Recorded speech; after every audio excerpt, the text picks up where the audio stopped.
সাবেক রাষ্ট্রপতি আব্দুল হামিদের দেশ ছেড়ে পালিয়ে যাওয়া নিয়ে বেশ কড়া ভাষায় প্রতিক্রিয়া জানিয়েছেন পিনাকি ভট্টাচার্য।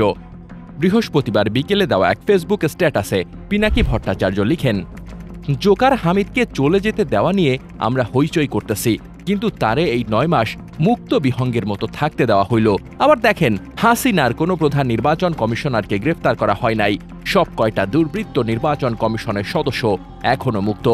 জোকার হামিদকে রিমান্ডে নিয়ে ২টা ডলা দিলে গড়গড় করে সব বলে দিত, কিন্তু তারে ধরবে না। কেন ধরবে না? এইটাই বন্দোবস্ত, এইটাই এলিট সেটেলমেন্ট যা হয়েছে ৫ থেকে ৭ আগস্ট।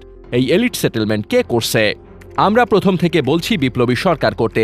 কারা বাধা দিয়েছে এই বিপ্লবী সরকার করতে? কারা এই বুইড়া খাটাস উপদেষ্টাদের ঠাইসা ঠাইসা ঢুকাইছে? কারা রিকমেন্ড করছে, নাম প্রস্তাব করছে এই উপদেষ্টাদের? এর প্রথম দায় ছাত্রদের। নাহিদ, আসিফ মাহফুজ এই ৩ জন ক্রুশিয়াল ভূমিকা রেখেছে উপদেষ্টা সিলেকশনে। এর পরের দ্বিতীয় দায় আসিফ নজরুলের।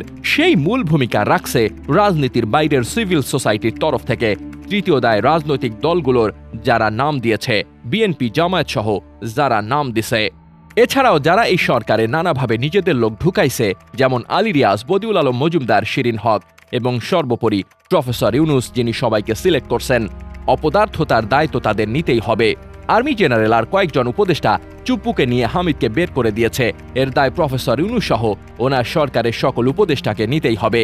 রাষ্ট্রের সরকার সবচেয়ে বড় রাজনৈতিক ইনস্টিটিউট। আপনারা উপদেষ্টারা সব কয়টা অরাজনৈতিক, রাজনীতির কিচ্ছু বুঝেন না, কিন্তু ভাবদুচানির বেলায় আম্বিয়া সব কয়টা। তাই রাজনীতিটা করতেছে ওয়াকার আর হইতেছে সব ব্লান্ডার। আবার খায়েশ ৫ বছর ক্ষমতায় থাকবে, পাবলিক দিবে সব খায়েশ। পাবলিকের ডলা খাইতে না চাইলে ড্যামেজ কন্ট্রোলের জন্য আজকেই হাসিনা সব কয়টা প্রধান নির্বাচন কমিশনারকে গ্রেপ্তার করেন আর জনগণের কাছে মাফ চান। কাদের দেশ তাকে নিষেধাজ্ঞা দেওয়া উচিত তার একটা তালিকা থাকা উচিত ছিল না? করছে কেউ? করে নাই। এর দায়টা নিবে কে? রাষ্ট্রটারেই তো তুলে দিছে হাতে। কোন লবাটা ফেলানোর জন্য রাষ্ট্রটা তুইলা দিছিল এই ফাউলগুলার হাতে?